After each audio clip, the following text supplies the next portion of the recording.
Hi, welcome to 5-Minute Lessons. I am Victor. Before we start, please watch the tutorial video for beginners of Google Forms.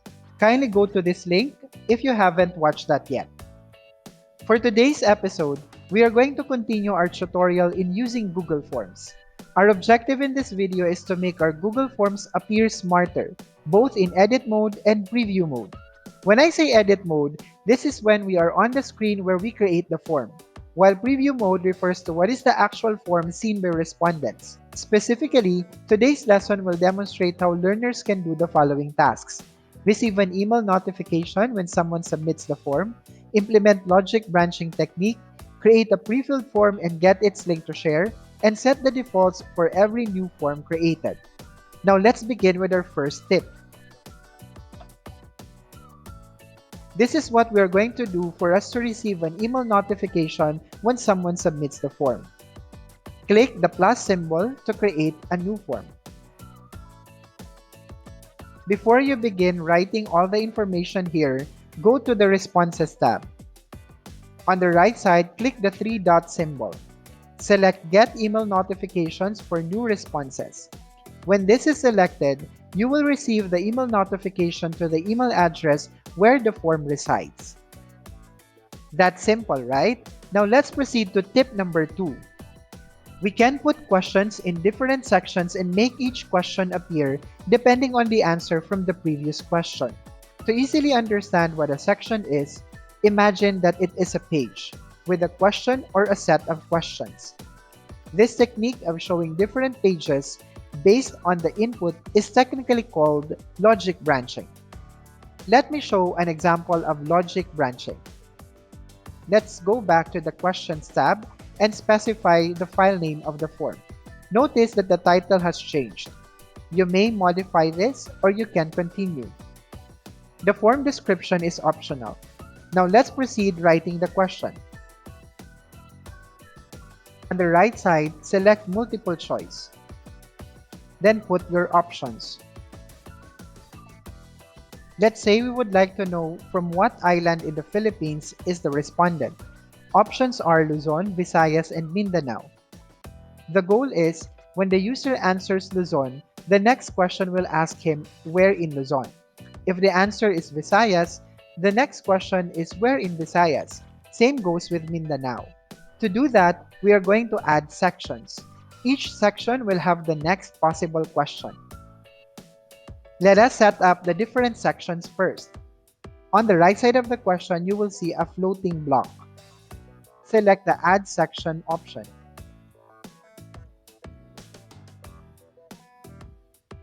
Under the added section, add a question.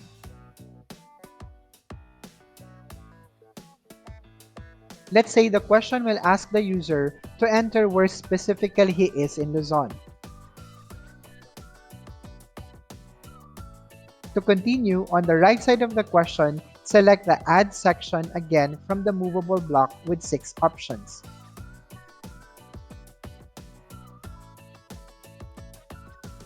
Under section number 3, add a question.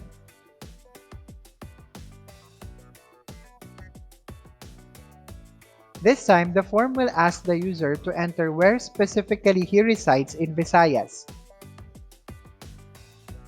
Now let's continue for the last section. Again, on the right side of the question, select the Add section. And under the Added section, add a question. This time, the question will ask the user to enter where specifically he resides in Mindanao. Now let's go back to the very first question. At the bottom right, select the 3-dot symbol, then select Go To section based on answer. Notice that these additional options appear. Let's now assign the correct section for each possible answer. For example, for the Luzon, we will select Go to Section 2. For Visayas, we'll select Go to Section 3. And for Mindanao, we'll select Go to Section 4. After that, go to the next section. Under the question, you will see after section 2. Click the drop-down arrow and select where do you want this to go. Let's say this is the last question, so we will click Submit Form. Same with section number 3. Notice that in the last section, it doesn't appear because the expectation is the last section will only have the button which is called Submit Form. Now let's test our form. At the upper right side of the screen, select the preview symbol to check and to see how it will be shown to the respondents. Now let's see how it will work. For example, our answer here is Mindanao. The expectation is it will jump to the section of Mindanao. Let's click Next button. Observe that now we are being asked where specifically in Mindanao. Therefore, the sections 2 and 3 have been skipped. Let's say we're done answering, then we'll click Submit button. Now when the user submits this form, you will be notified that the form has been submitted. Why? Because we did the tip number 1, which is to set the get email notification when the form is submitted.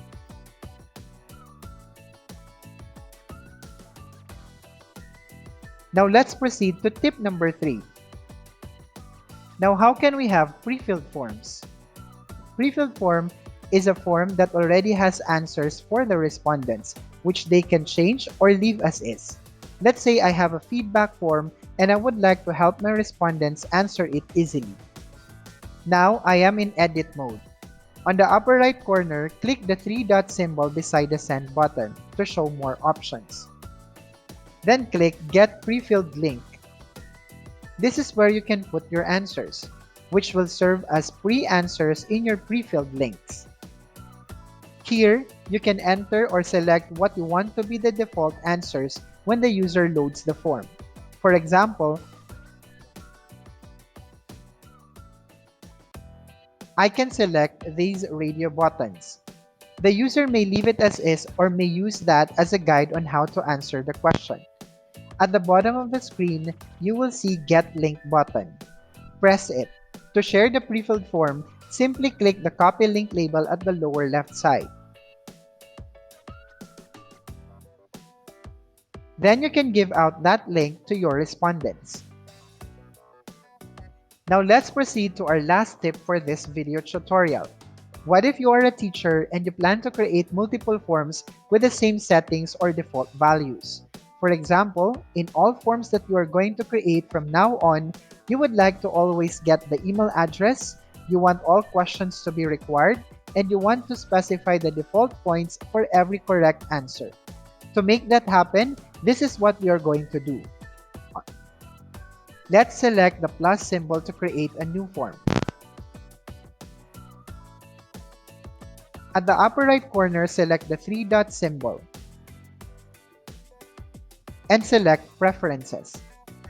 In this pop-up window, you can specify if you want to collect email addresses, always make the questions required, and always have a default quiz point value, for example, 2 points. Then click Save. You may now close this form where the preference has been saved, and you may delete this later. Let's open a new form. Then click the plus symbol to create a new form. Now let's check if the questions are required. Looking at the question, the default is required. Now let's see if we add another question. Notice that the next question is also required. Now I have added a sample question, but notice that the answer key link is not present. So what we're going to do is make it appear by going to the settings gear and selecting the quizzes tab. We have to slide the toggle switch to enable this as a quiz. Then click Save. Notice that the number of points is 2. That means the preference has been saved. Now let's go back to the settings gear.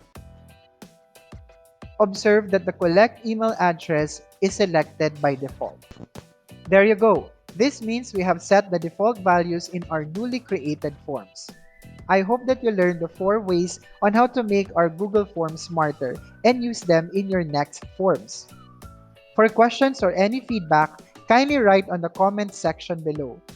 Please like and share this video so others will know how to make Google Forms smarter too. Again, this is Victor from 5 Minute Lessons. Thank you all for watching.